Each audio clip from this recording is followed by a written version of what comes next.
What's up, everybody? Matt Kajeski here, back again with the Odd Shopper channel. And today we're talking some college basketball props ahead of Friday's Sweet 16 games. Before we get started, make sure to hit that thumbs up button, subscribe to the channel, and hit the notification bell so you know when this and all other content goes live. If you're listening on podcast, please leave a rating and review over there as well. We are brought to you by No House Advantage. That is where we will be referencing all these props today.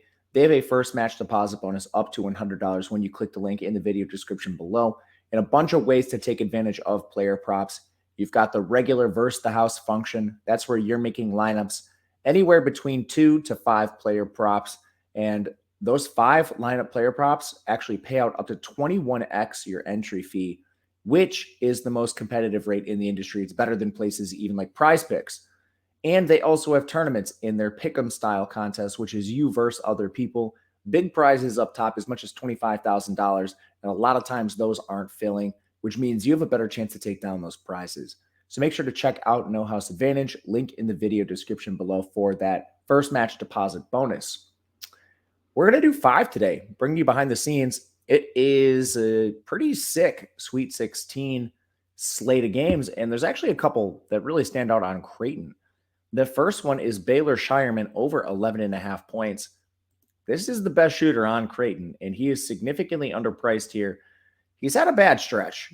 Really, since the conference tournament through their most recent games, it hasn't been the best shooting performance for Shireman, but over the course of the year, he still leads the team with a 17.5% shot rate. That's 18% in the last 3 games.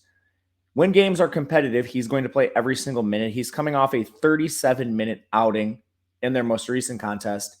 And Creighton's still a 10-point favorite over Princeton. This is a game where they have a 74.5 applied team total. That's a lot of points. And Shireman's a guy that can exploit you in multiple ways, primarily with his 3-point shooting. We have him projected around 13 points, which, if he was hitting a few more shots recently, this is one that would be a smash. And it's probably due for positive regression. I mean, he's a 40% 3-point shooter in his career. So shooters go through bad stretches. Baylorshireman currently in one right now, but we're going to buy low on him at 11.5 points. Next one, we're going to Kalkbrenner. Ryan Kalkbrenner over 5.5 rebounds. This is the tallest player on Creighton. Makes a lot of sense here at first glance. When you overall evaluate these two teams based on height and rebounding, Princeton's actually a pretty good rebounding team, but Creighton's 20th in height, Princeton's 234th. There is a massive height discrepancy between these teams, and a lot of that comes because Kalkbrenner is such a monster on the interior.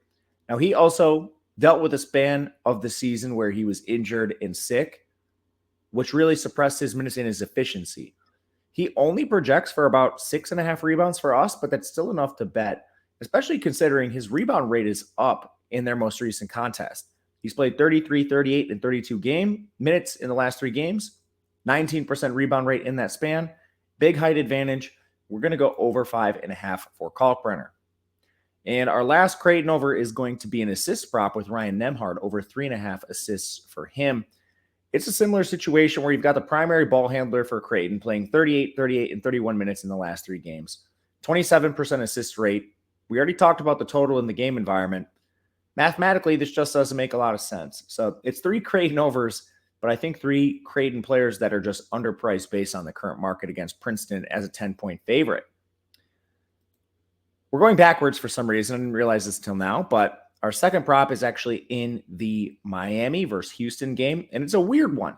There's a prop on Jamal Shad rebounds. Interesting.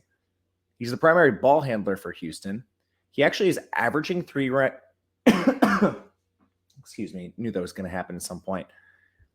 He's actually averaging 3 rebounds per game on the year. So you get a little bit of built-in value just based on overall projection here. But, I mean, game environment, 138 total. It's higher than normal Houston games. They're 7-point favorites, so they're still expected to score points and move the ball around the court. And Shad overall has an 8% rebound rate on the year. This team, in terms of offensive rebounding, is the best in the country. They actually rank number 4 overall in offensive rebounding, but I mean, this team is 5th overall in total rebounding. Everybody on this team crashes the glass, and that's evidenced in Shad here. He projects for about 3.5 for us, and what I think is most impactful here is sometimes Houston's at a size disadvantage, They were actually 248th in height. Not great. Miami is 274th, so it's not like Shad's going to be at any crazy height disadvantage. This is one that's a little weirder, but it does project as an over for us. So we're going to go Shad over 2.5 rebounds. And to close this out, we'll hit up the San Diego State-Alabama game. And we've got a prop on Javon Quinterly, assists 3.5, still being priced as the 20-minute per game Javon Quinterly from earlier this year coming off the ACL tear. Maybe books don't know, but he's playing 30 to 35 minutes in competitive games. Last 30 games, you've seen Quinterly at 33, 18 blowout, and 34 minutes. His assist rate has jumped quite a bit to 23% on the year. And a lot of this just has to do with him playing full minutes. When he's in that full allotment of minutes, his assist rate's much higher, which makes plenty of sense. And in this game, Bama's a 7-point favorite. The total's 137. Competitive enough spread where you project Quinterly to be in the competitive 30 to 35 minute range, which should give him enough ability to reach these assist numbers here. He projects over 4.5 for us, making this quite a bit of value. We've got five props here, which means if we hit all 5, it pays out 21x. Again, the most competitive rate in the industry. In the comment section, let me know what you think of these props and any others you might like ahead of the Sweet 16. You can also reach out to me on Twitter at Matt_Gajeski. Always willing to chop it up there. Until next time, good luck, everyone. We'll see you then.